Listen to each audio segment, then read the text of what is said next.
And I believe that type of government is fundamentally important to stability, not only in Iraq, but also in the region.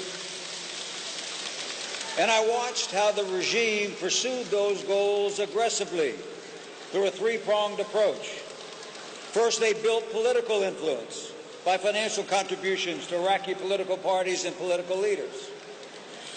Second, they built public support by economic contributions to communities, especially in the southern part of the country. And third, they fostered sectarian violence.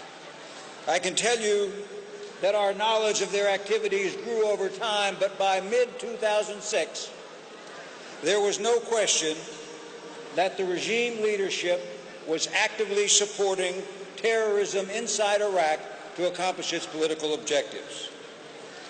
It was also crystal clear that they were playing a significant role in training and equipping Shia militias that had the effect of sustaining the sectarian struggle that went on there from 2006 to 2008.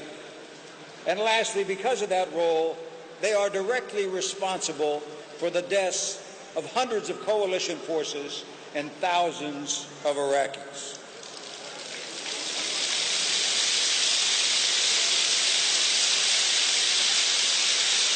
In the spring of 2006, Ambassador Khalilzad and I, the U.S. ambassador, took that information to newly elected Prime Minister Maliki.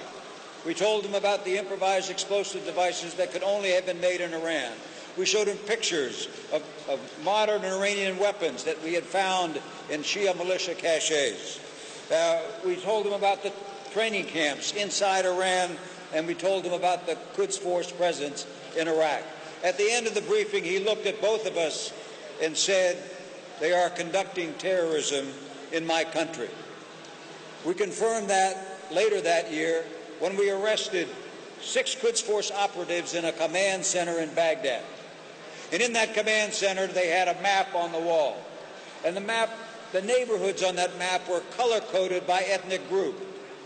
And there were large arrows on the map showing the planned forced displacement of people from those neighborhoods.